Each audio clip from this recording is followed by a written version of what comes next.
JBNN will keep you informed. I'm Michelle Jones, and in the news, body of female bartender found in Hanover River. The body of a female bartender was found floating in the Barbican River in Sandy Bay, Hanover, on Sunday morning. Investigators said the woman has been identified only as Princess, who hailed from a Kingston address. Residents of Barbican reportedly made the discovery shortly after 7 a.m. and summoned the police. The police removed the body and transported it to a morgue. Investigators theorize that the woman was killed and her body dumped in the river, but they'll have to wait the post-mortem results to make definitive conclusions. Residents said they knew the woman as Princess. They said she worked at several bars in the Sandy Bay area. Some 19 people have been murdered in the eastern Jamaica parish since the start of the year. Teen girl among 4 charged of a Ganja seizure. A 17-year-old girl from Clarendon is among 4 people charged by the Portland police following the discovery of Ganja aboard a vehicle on Saturday. According to reports, the police were on mobile patrol shortly after 4 p.m. when they received information that strange men were passengers on a Toyota Vauxhall minibus. They spotted the vehicle in the Nuttall Road area in Port Antonio.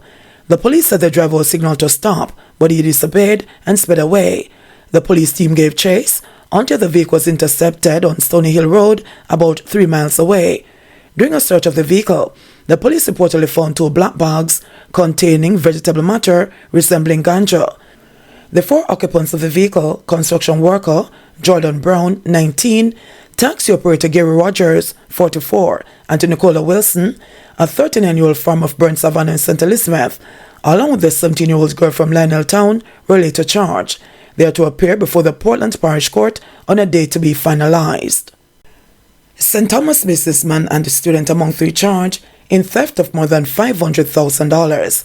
A student and a businessman are among 3 St. Thomas men charged with the theft of more than $500,000 stemming from 2 separate incidents in the parish capital, Morant Bay, between March 30 and 31.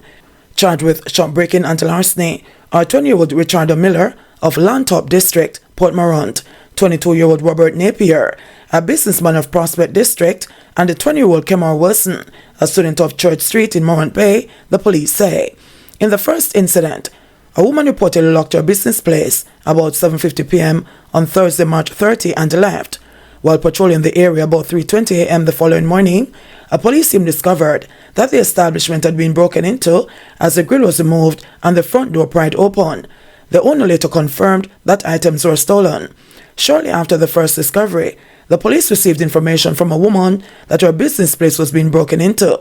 On arrival of the cops, it was discovered that the culprits had removed the locks to gain entry, cut open 7 game boxes, and made off with $500,000 cash.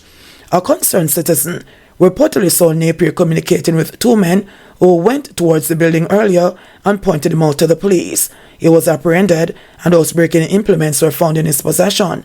Napier was arrested and taken into custody. He gave a caution statement implicating his co-accused. Miller was arrested on April 1 and Wilson turned himself in the following day. All 3 men were charged and are to appear in the St. Thomas Parish Court on April 14. Man dies in fatal crash in Galena. A man died of injuries he sustained in a single vehicle bang-up on the Galena Main Road in St. Mary on Friday night. The deceased is 49-year-old Steve Benjamin of Jacks River in St. Mary. Reports saw that about 8:25 p.m., Benjamin was driving a white Toyota motor car along the Galena Main Road when the vehicle hit an embankment and a concrete pole. Benjamin sustained multiple injuries to his body and was assisted to hospital where he was pronounced dead. The crash occurred hours before a police officer was injured in a crash on the same roadway on Saturday. The couple was reportedly riding a motorcycle assigned to the constabulary when he collided with a Toyota motor car along the roadway. The lawman remains admitted in hospital. Man killed in Trelawney motor vehicle accident. A St. Catherine man died from injuries he sustained during a motor vehicle accident in Trelawney early Sunday morning. The deceased has been identified as 49-year-old Howard Phillips of a Spanish Town, St. Catherine address. Reports are that about 2 a.m., Phillips was driving a white Toyota Fielder on the Coral Spring Main Road in Trelawney when he lost control of the vehicle, which ran off the road and then overturned. Phillips, who was the lone occupant of the vehicle and who sustained multiple injuries, died on the spot. The Duncans police are investigating. Phillips became the 3rd motor vehicle accident victim in the parish since the start of the year. The Trelawney Police Division recorded 31 road fatalities last year. Man walks free in 23-year drug case. Farrell Kitson walked out of the St. James Parish Court of Freeman on Wednesday after being arrested and charged 23 years ago when prohibited drugs were discovered inside his luggage at the Sangster International Airport. The accused man appeared before presiding parish judge Sasha Mary Smith Ashley to answer charges of possession of ganja and cocaine. According to court records, Kitson was arrested after cocaine and ganja were found inside his luggage as he was preparing to leave the country. The matter first went before the court on August 18, 1999 and was adjourned senior day in 2000 due to the prosecution's witnesses' failure to appear. The prosecution has since attempted to contact the investigating officer and was informed that he is no longer a serving member of the Jamaica Constabulary Force, JCF. The judge then asked the clerk of court what the prosecution intends to do, and she stated that the prosecution will offer no evidence. At that point, Kitson was asked to enter a plea, and he pleaded not guilty to the charges.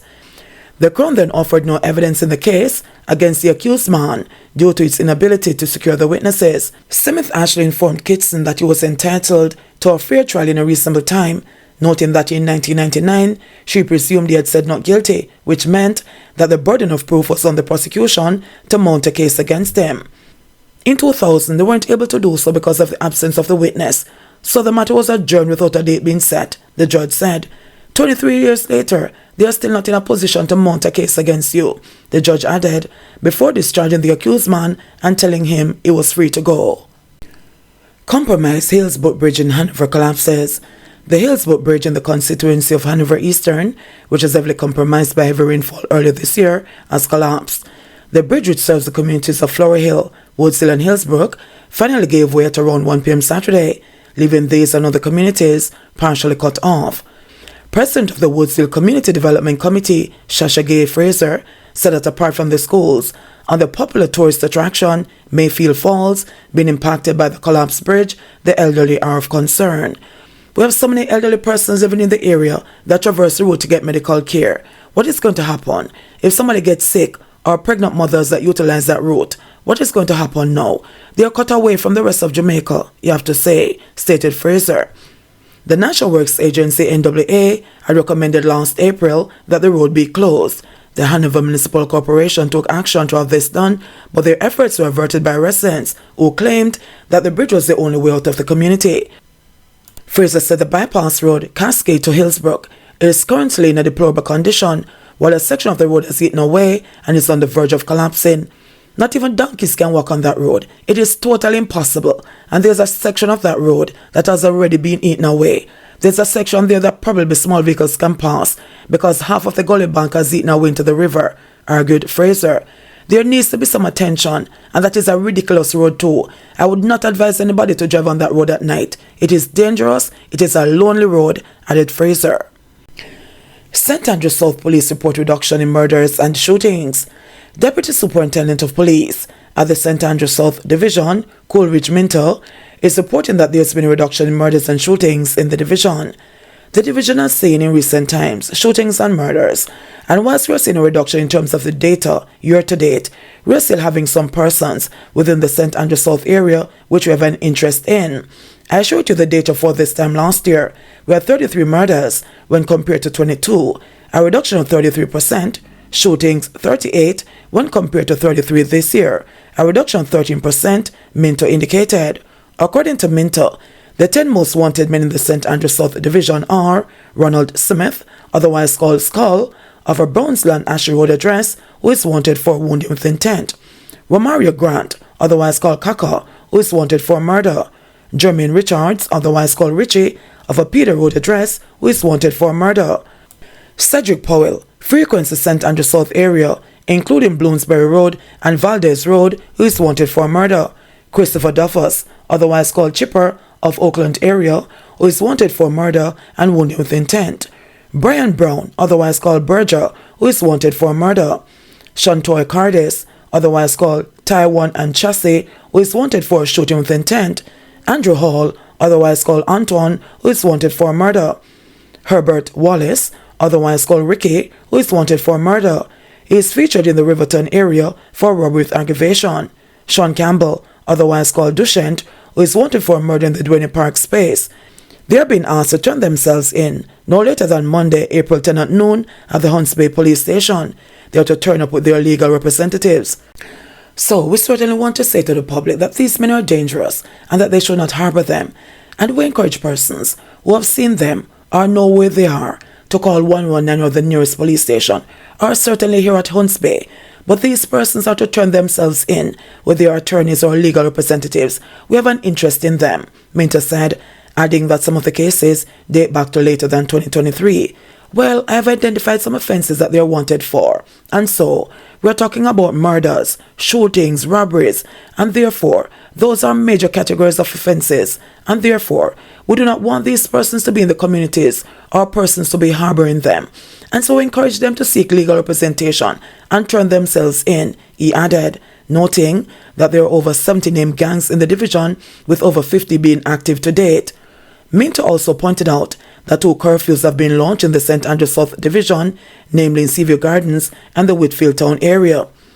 We have had a murder this week in Whitfield Town, with 1 murder in Seaview and a double murder in the Whitfield Town space. We have been having some shootings and murders across the division. Curfews were launched in both communities, and as we speak, the curfews are still in effect at this time. And it is with a view of bringing some amount of normalcy to these communities, he said, adding that Whitfield Town is an area that is always on the police's radar, while Seaview Gardens, which consists of lanes and avenues, has been relatively quiet, but with sporadic shootings from time to time. He added that there has been a joint military operation with the Jamaica Defence Force in the division, and that aerial support from the JDF, called the Night Sun, has helped with operations in dark areas, reducing incidents in areas on its radar. JBN, we keep you informed. Please remember to subscribe, like, share, leave us a comment and click the notification bell to receive our daily news items.